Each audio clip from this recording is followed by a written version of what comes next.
नमस्कार।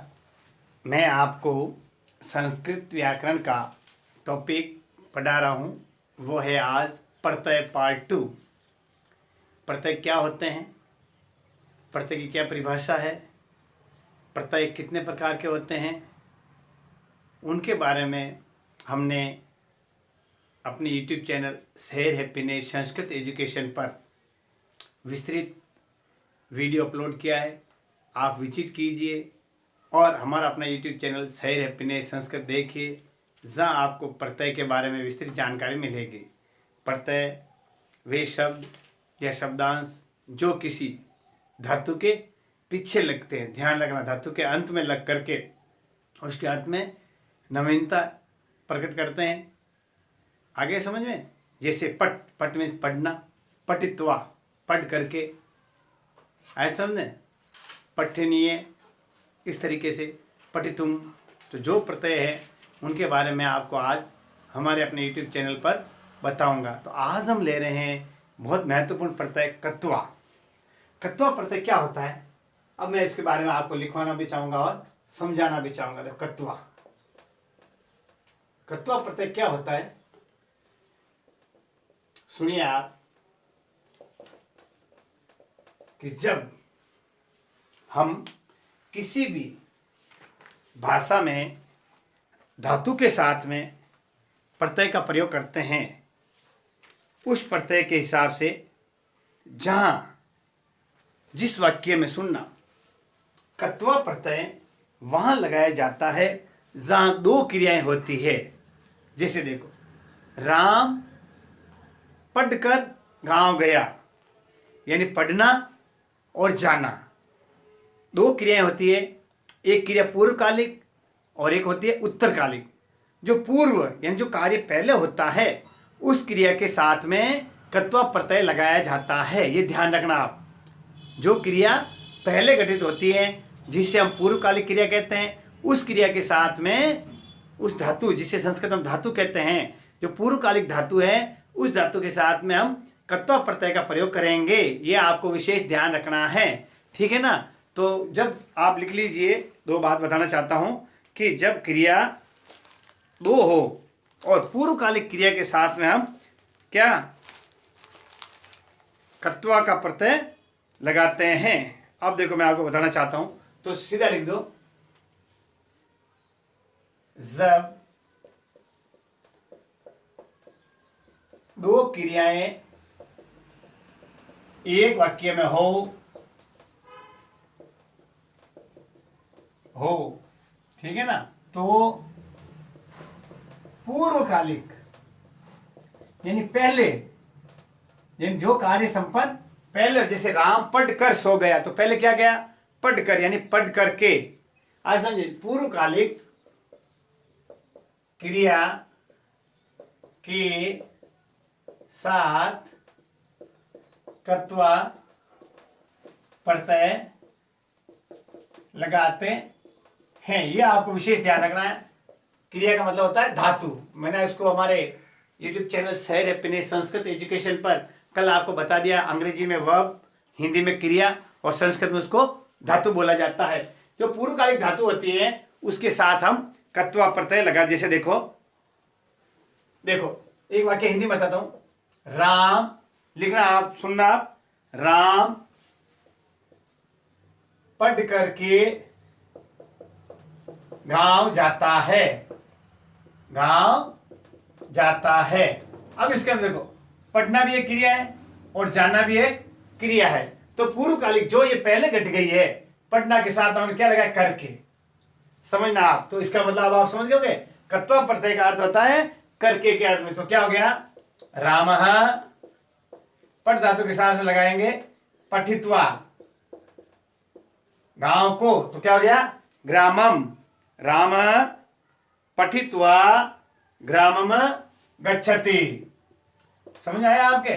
यानी जो क्रिया पहले घटित होती है, पूर्वकालिक क्रिया, पट धातु पूर्व है, गम धातु पच आया उत्तरकालिक है। तो पूर्वकालिक क्रिया पट धातु है, पट के साथ में हमने कत्वा प्रत्यय लगाया है और ये गम धातु है, इसके साथ हमने कुछ नहीं लगाया। जो दो क्रियाओं में जो पूर्वकालिक क्रिया है उसके साथ हम कत्वा प्रत्यय का प्रयोग करते हैं। अच्छी तरह समझ में आ गया होगा आपके कि जब कत्वा प्रत्यय का प्रयोग करें कैसे करें, कत्वा प्रत्यय का प्रयोग कैसे करें। देखो कत्वा, सुनो, कत्वा ये प्रत्यय है, तो इस प्रत्यय में ध्यान रखना आपको। मैं बताना चाहता हूं आपको, जो क वर्ण है इसको इत संज्ञा, क्या क वर्ण है, इत संज्ञा एक फॉर्मूला है, सूत्र है, इत संज्ञा। सुनो क्या बोला मैंने, इत संज्ञा करने से, यानी क वर्ण का प्रथम वर्ण है, क वर्ग का प्रथम वर्ण कौन सा है, क है। क वर्ण का प्रथम वर्ण कौन सा है, क है। तो जब क वर्ग के प्रथम वर्ण में इत संज्ञा करने से क्या हो जाएगा, इस क का क्या हो जाएगा, लोप हो जाएगा। तो कत्वा में क का लोप होने से क्या बच गया पीछे, त्वा। अब आपको एक सुनहरी जानकारी, जो भी धातु है, क्या बोला मैंने, जो भी धातु है उस धातु के पीछे क्या करेंगे, त्वा प्रत्यय लगाएंगे। क्या करेंगे, त्वा, और क क्या करेंगे, क का लोप हो जाएगा, और उस धातु के साथ में इस संज्ञा ई की मात्रा लगाएंगे। जैसे पट, देखो पट धातु है प्लस कत्वा प्रत्यय, पद के साथ हमने क्या लगाया, कत्वा प्रत्यय, क्या हो गया, क लोप हो जाएगा और ई की मात्रा और पीछे त्वा, पठित्वा। पट धातु के साथ में कर्ता प्रत्यय लगाने के लिए इत संज्ञा यानी ई की मात्रा लगाएंगे, जो पहले वाली धातु का अंतिम अक्षर है, और क का लोप हो जाएगा, तो पठित्वा। पट का क्या हो गया, पठित्वा। इस प्रकार हम क वर्ण, जो वर्ग का प्रथम वर्ण क है, इसका लोप हो जाता है और त्वा पीछे बचता है। अब मैं भी बताना चाहता हूं, ये भी कत्वा प्रत्यय भी सुनना आप, कत्वा प्रत्यय ये भी कैसा अव्यय है, क्या है। अब अव्यय में समझते हो, अव्यय क्या है, वर्ग क्या है, क वर्ग, च वर्ग, ट वर्ग, इनसे रिलेटेड भी हमने बहुत सारे वीडियोस हमारे अपने यूट्यूब चैनल सही अपने संस्कृत एजुकेशन पर अपलोड किए हैं। आप विजिट कीजिए, देखिए। यहाँ पर आपको हिंदी, संस्कृत, अंग्रेजी और गणित, विज्ञान, सामाजिक विज्ञान, विद्यालय शिक्षा के साथ साथ प्रतियोगी परीक्षाओं में महत्वपूर्ण टॉपिक की भी जानकारी मिलेगी। तो आप सब्सक्राइब कीजिए हमारा अपना यूट्यूब चैनल सही अपने संस्कृत एजुकेशन। जिन्होंने बेल आइकन नहीं दबाया है, बेल आइकन जरूर दबाइएगा ताकि नोटिफिकेशन सबसे पहले आपको मिले। आगे समझते, ये भी अव्यय है। तो मतलब जब कत्वा प्रत्यय का प्रयोग करेंगे, स्त्रीलिंग हो, पुल्लिंग हो और नपुंसकलिंग हो, एक वचन हो या बहुवचन, यानी लिंग और वचन का इसके ऊपर कोई प्रभाव नहीं पड़ेगा। जैसे मान लो यहाँ गीता होता तो गीता पठित्वा ग्रामम गच्छति, या स्त्रीलिंग हो गया, या फिर बालका, बालक, बालको, बालका पठित्वा ग्रामम क्या हो गया, गच्छन्ति हो जाएगा। इस धातु में प्रभाव होगा। लेकिन जो पठित्वा है ये कत्वा प्रत्यय लगने से ये अव्यय होता है, ध्यान रखना, कत्वा प्रत्यय एक अव्यय है, ठीक है। अब मैं आपको इसके, देखो अब आप मैं बताना चाहता हूं इसके आपको महत्वपूर्ण उदाहरण। क्या बताएंगे हम आपको, उदाहरण बताएंगे जो आपको कत्वा और लियब के मैं साथ ही साथ बताऊंगा, देखना। जैसे देखो पट, दो चार लिख दो, लिख के देता हूँ आपके लिए। ये मिटा रहा हूँ, ये मैंने आपको समझाया है। इस संज्ञा का प्रयोग करने से यानी जोड़ने से ई की मात्रा जुड़ती है। पहले वाली जैसे अब मैं बताना चाहता हूँ आपको, देखना आप, ची, ची धातु है, ची धातु ऑलरेडी मात्रा है, कत्वा प्रत्यय लगाएंगे क्या हो जाएगा, चित्वा। क्या हो गया ये, चित्वा। लिखिए अब देखो, जीव धातु के साथ, जीव धातु के साथ में कत्वा लगाएंगे क्या हो गया, देखो अब जी तो ये हो गया, व के साथ ई की मात्रा मैंने बताई थी और क हट जाएगा तो क्या हो जाएगा, जीवित्वा। क्या है, जीवित्वा। अब उसके बाद देखो भू, भू के साथ में कत्वा। अब देखो एक वर्ण ही है, जब दो वर्ण यानी मैंने बताया जैसे पट धातु में पठ, तो एक वर्ण है और एक दूसरा वर्ण, दूसरे वर्ण में एक ही मात्रा लगती है, अकेला वर्ण है तो भू का क्या हो जाएगा, भूतवा। ठीक है, ये भी आप लिख लीजिए। अब इसके बाद में क्री, क्री के साथ में कत्वा प्रत्यय लगाइए। क्री धातु है, ध्यान रखना, कत्वा प्रत्यय तो क्या हो जाएगा, कृत्वा। ये मैंने आपको कत्वा प्रत्यय समझाया कि जब एक वाक्य में दो क्रियाएं पूर्वकालिक और उत्तरकालिक हो तो पूर्वकालिक क्रिया के साथ में हम कत्वा प्रत्यय लगाते हैं। ठीक है, ये लिख लिया आपने। अब मैं दूसरा बता रहा हूं आपको, लियप प्रत्यय। क्या बता रहा हूं? लियप प्रत्यय। लियप प्रत्यय बहुत ही इंपॉर्टेंट है, ये लिख लीजिए आप। अब मैं इसको क्या कर रहा हूं, आपके मिटा रहा हूं। ठीक है, तो अब आपको समझना चाहिए कि किसी भी वाक्य में जब दो क्रियाएं हो, पूर्वकालिक और उत्तरकालिक, तो पूर्वकालिक क्रिया जो कार्य पहले होता है, पूर्वकालिक का मतलब जो क्रिया पहले संपादित होती है, जैसे राम दूध पीकर सो गया, तो पीकर के बाद में वो होता है कत्वा प्रत्यय के साथ में। अब दूसरा ले रहा हूं मैं आपके लियप प्रत्यय। लियप प्रत्यय क्या होता है, इसका प्रयोग हम कहां करें, इसके लिए मैं आपको एक बात बताना चाहता हूं। हमने कत्वा का प्रत्यय किस प्रकार प्रयोग करते बता दिया। लियप प्रत्यय भी कर्ता के समान ही होता है, वहां भी करके का अर्थ ही होता है। अब इसके बाद में बताना चाहता हूं, जैसे देखो सुनो, इसका अर्थ भी वही होता है करके, समझ आए, उसका भी मैंने करके बताया। लेकिन ये ध्यान रखो, कत्वा प्रत्यय में हमने धातु के साथ में त्वा प्रत्यय लगाएगा। इसमें क्या करते हैं, जो धातु होती है, सुनना आप, धातु के उपसर्ग रूप में ही, ध्यान रखना, धातु के उपसर्ग रूप में ही इस प्रत्यय का प्रयोग करते हैं। आया कुछ समझे?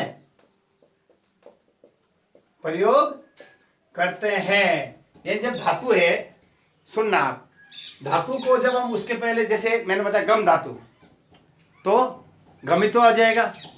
आया समझे? गम धातु गमित्व, पट धातु पठित्व। अब यदि उनके पहले, उस धातु के पहले कोई उपसर्ग लगा देंगे, फिर उसके बाद में जब प्रत्यय लगाया जाएगा, तो वो कौन सा प्रत्यय आएगा? लियप प्रत्यय आएगा। कौन सा प्रत्यय आएगा? लियप प्रत्यय आएगा। ध्यान रखना आपको। अब लियप प्रत्यय में क्या होता है, देखो सुनो, मैं बताना चाहता हूं। जब लियप प्रत्यय लगाते हैं, लियप प्रत्यय में ल तथा ल भी हट जाएगा, तो पीछे क्या बच गया? ये बचेगा। क्या बचेगा? ये बचेगा। तो ये शेष रहेगा। कौन रहेगा शेष? ये जो है शेष रहेगा। उस ये को हम किसी भी धातु के पीछे लगाएंगे। ये ध्यान रखना, ये ल और प, पहला अक्षर और अंतिम अक्षर दोनों लोप हो जाएंगे। दोनों पीछे क्या बचेगा? ये जो लियप का ये है, वो पूरा ये ही पीछे बचेगा। अब मैं आपको महत्वपूर्ण बात बताना चाहता हूं, ये भी एक अव्यय है। लियप प्रत्यय भी क्या है? अव्यय है। समझ आया आपके? अव्यय यानी किसी भी लिंग वचन का प्रभाव इन पर नहीं पड़ता है। अब महत्वपूर्ण एक बात, जब धातु, सीधा लिख दो आप, जब धातु उपसर्ग युक्त हो, उपसर्ग युक्त हो तो लियप प्रत्यय क्या बनाएंगे? इसका ये लगाएंगे, लियप प्रत्यय का ये लगाएंगे। सुनना, जब धातु उपसर्ग रहित यानी बिना उपसर्ग हो, तो क्या लगाएंगे? कत्वा। कत्वा का क्या? कत्वा प्रत्यय में क्या लगाएंगे? धातु के पीछे त्वा लगाएंगे। आगे आपके समझ में? जब धातु उपसर्ग युक्त हो तो लियप का ये लगाएंगे, जब धातु उपसर्ग रहित हो तो कत्वा का त्वा लगाएंगे। अब मैं आपको देखो लियप प्रत्यय के लिए बताना चाहता हूं, आप देखो ध्यान से सुनना। जैसे धातु है, अब देखना, भू धातु है। क्या है? देखो धातु बता रहा हूं आपको, धातु भू है। देखना, तो भू धातु के साथ में हमने उपसर्ग युक्त धातु बनाया। क्या बनाया? सम उपसर्ग लगाया। चलो ऐसे बता रहा हूं आपको, ये सम उपसर्ग और भू। ध्यान, तो क्या बन गया? क्या बन गया? सम उपसर्ग से शंभु, और ये प्रत्यय लगा से क्या हो जाएगा? शंभुय। अब देखना, भू प्रत्यय है, इसके साथ में कत्वा लगाएंगे तो क्या हो जाएगा? भूत्वा। लेकिन भू के पहले उपसर्ग है सम, तो शंभु से शंभुय। ये बात आपको महत्वपूर्ण ध्यान रखनी है। जैसे देखो, और बता रहा हूं 2-3 उदाहरण उपसर्ग से सहित। जैसे देखो ज्ञा धातु है, क्या है धातु, मूल धातु क्या है, ज्ञा। इसके साथ में वी उपसर्ग लगाओ। अब इसके बाद लेप प्रत्यय लगाएंगे तो क्या हो गया बताइए, वी उपसर्ग है, ज्ञा धातु है, तो क्या हो जाएगा बताइए, लेप प्रत्यय लगाने से विज्ञाय। क्यों कि लेप प्रत्यय लगाते हैं तब पीछे ये जो बचता है उस ये को उस मूल धातु के पीछे लगाएंगे जो धातु उपसर्ग युक्त है। इस तरीके से आप ये लिख लीजिए। तो मैं समझाना चाहता था आपको कि लेप प्रत्यय भी एक अव्यय है। इसका प्रत्यय का प्रयोग कत्वा की तरह होता है जब धातु उपसर्ग युक्त हो, यानी जिस धातु के पहले उपसर्ग लगा हुआ हो उसमें हमेशा लेप का प्रयोग करेंगे, और जिस धातु में उपसर्ग नहीं हो उसमें हम कत्वा का प्रत्यय लगाएंगे। दोनों अव्यय है। और एक महत्वपूर्ण बात यह कि कत्वा में क इस संज्ञा के हिसाब से आया ना, मैंने बताया था ना क्या कि इत संज्ञा के हिसाब से क का लोप हो जाता है, और जो पहली धातु का अंतिम अक्षर है उसके साथ छोटी की मात्रा लगा के तो प्रत्यय लगा देते हैं। जब धातु उपसर्ग युक्त होती है उस उपसर्ग के साथ में धातु को जोड़ के पीछे ये लगा देते हैं। लेप का क्या बचता है, ये बचता है। ये लिख लीजिए आप। अब आगे मैं बताना चाहता हूं अगला तीसरा है तो कत्वा, लेप और तुमुन। ये आप लिख लिया होगा आपने। अब मैं आपके लिए इसको मिटा रहा हूं, आपने आराम से समझ लिया होगा कि हम कत्वा प्रत्यय का प्रयोग कैसे करते हैं। लेप का प्रयोग मैं किस प्रकार बताया आपको समझ में आ गया होगा। अब हम कर रहे हैं आगे तुमुन प्रत्यय। ध्यान रखना तीसरा प्रत्यय बहुत ही महत्वपूर्ण है। तुमुन प्रत्यय कौन सा है, तुमुन प्रत्यय लिखिए आप भी। तुमुन प्रत्यय, तुमुन प्रत्यय क्या होता है ये आपको समझने की आवश्यकता है, मैं बताना चाहता हूं। इसके लिए होता है को या के लिए। इसका हिंदी में कोई वाक्य लिख दो उसको को या के लिए। जैसे हम पढ़ने के लिए विद्यालय जाते हैं, हम पढ़ने को विद्यालय जाते हैं, इस प्रकार जो वाक्य आता है उसमें हम क्या करेंगे, तुमुन प्रत्यय का प्रयोग करते हैं। अब मैं ये भी बताना चाहता हूं तुमुन भी, सुनना, तुमुन भी क्या एक अव्यय है, ये भी एक क्या है अव्यय है। तो इसका मतलब इसके भी दूसरे रूप नहीं चलते हैं। अब तुमुन का क्या करेंगे, देखो तुमुन प्रत्यय लगाने के लिए आपको क्या करना चाहिए, इसका हम कैसे करेंगे प्रयोग। इसमें क्या करेंगे, तुमुन प्रत्यय में मुंह और ऊ वर्ण को न में इत संज्ञा से लोप होता है और केवल क्या बचता है, तुम शेष रहता। क्या होता है, तो तुमुन का क्या करेंगे, तुम शेष रहेगा। तुम जो किसी भी वाक्य धातु है उसके पीछे क्या लगाएंगे, तुम प्रत्यय लगा देंगे। आया समझ, कौन सा प्रत्यय लगाएंगे, तुमुन का तुम लगेगा धातु के साथ में। जैसे मैं आपको धातु लिखवा रहा हूं, सुनना आप। जैसे राम संस्कृत पढ़ने को जाता है तो क्या हो जाए, देखो रामः संस्कृतम क्या हो जाएगा, पठितुम। क्यों, जो इस म के साथ ऊ है, जो पहले वाली धातु का अंतिम अक्षर है पट धातु, तो उसमें क्या बन जाएगा, इत संज्ञा। इत संज्ञा में यानी इस पहले वाले की जो अंतिम अक्षर है उसके साथ में ई की मात्रा लगाएंगे। किसकी, ई की। तो रामः संस्कृतम पठितुम गच्छति, राम संस्कृत को पढ़ने को जाता है, राम संस्कृत पढ़ने के लिए जाता है। ये मैंने आपको समझा दिया। ऐसे पठितुम ये प्रत्यय हमने के लिए, जबकि कोई वाक्य में के लिए या को का कोई अर्थ हो, को या के लिए के अर्थ में हम तुमुन प्रत्यय का प्रयोग करते हैं। जैसे देखो धातु बता, ज्ञा, ज्ञा धातु है, इसके साथ तुमुन प्रत्यय लगाएंगे तो क्या हो जाएगा, ज्ञातुम। ये ले, ज्ञा के साथ तुमुन प्रत्यय लगाने से ज्ञातुम, और इस्ता के साथ में इस्ता तुम लिख दीजिए आप भी। इस्ता धातु के साथ में तुमुन प्रत्यय इस्ता तुम, ठीक है ना। इस प्रकार आप भी ये तुमुन प्रत्यय लिख सकते हैं कि तुमुन प्रत्यय का प्रयोग हम किस प्रकार करते हैं। अब एक धातु और लिख लीजिए, भू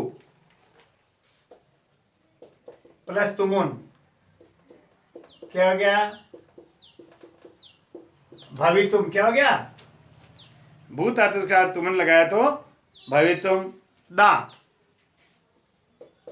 धातु के साथ में तुमन प्रत्यय लगाने से धातुम। इस प्रकार मैंने आपको इंपॉर्टेंट जो प्रत्यय हैं आपके समझ में आ गए होंगे कि किस प्रकार हमने इनको क्या किया।